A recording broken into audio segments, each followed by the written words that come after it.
moments and getting shot because of it because you're trying to parkour. Yeah, and I think actually parkour might sometimes be to the game's detriment because you try to go out of your way to do something fancy, but that just makes you a sitting duck while you're doing all these tucks and tumbles in the air. So who's this game for? This game is for someone that wants something a little out of the ordinary, where it's not necessarily TDM or capture the flag. It's a game where you're doing randomly generated objectives as a team with a character that you've leveled up and customized to spec. I think people that look for that particular kind of gameplay similar to Team Fortress 2 will definitely enjoy it. But again, I recommend it with a bit of caution because there will not be a huge amount of content at launch. There will be DLC down the road. There is not a huge campaign if you're looking for that, and there aren't any other really outline content to it. Like there's only 4 challenges to undergo. Would anybody buy this for $60? Anybody? Right now, I would have to say probably not.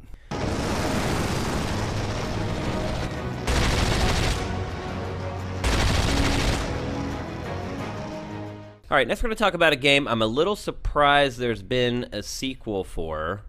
Well, the original was Warhawk, and now the sequel is Starhawk. And that rumor's been going around for probably 2 years. I was hoping for not the to be Silver confused Hawks, with but Star the Copper Fox. Kid. There was Street Hawk, wasn't there? Street Hawk was the bicycle, was the motorcycle. It was the Knight Rider rip-off remember from that. the Well, I 80s. think you're all making the point is that this name is garbage. pretty There was a character called derivative. Hawk in the second season of Buck Rogers in the 25th century in the 80s as well. He had a bird-shaped spaceship. Now, Ryan, they've added tower defense to this game. Yeah, I mean, I actually got to play the game. I flew out to Austin, Texas, which is kind of weird. And Why is it kind of weird? What's because wrong with Austin's Austin? Weird.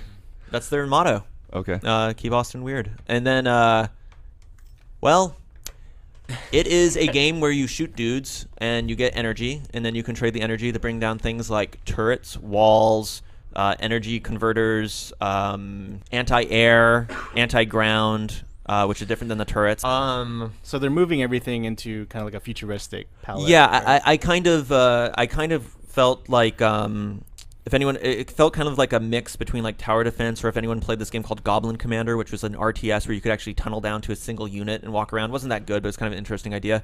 It still is a straight up third-person shooter with no cover system.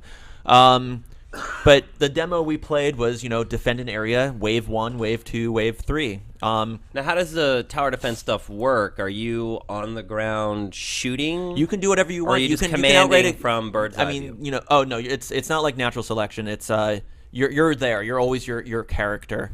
I'm not quite sure how the AI commands work, because if you summon a bunker, you get some AI dudes. But there was two for one wave. There was guys coming from the left and the right, or the north and the south, and I put a bunch of turrets down in a bunker, and then I didn't fight any of those guys, and they all got killed by my turrets and my buddies. And I went to the other side and just picked off the other enemies, which are like kind of like these mutated humans who are whatever. Who cares about the fucking story? And now you're channeling Shane. But there's no the story is like the Firefly movie, basically. I don't know. That would make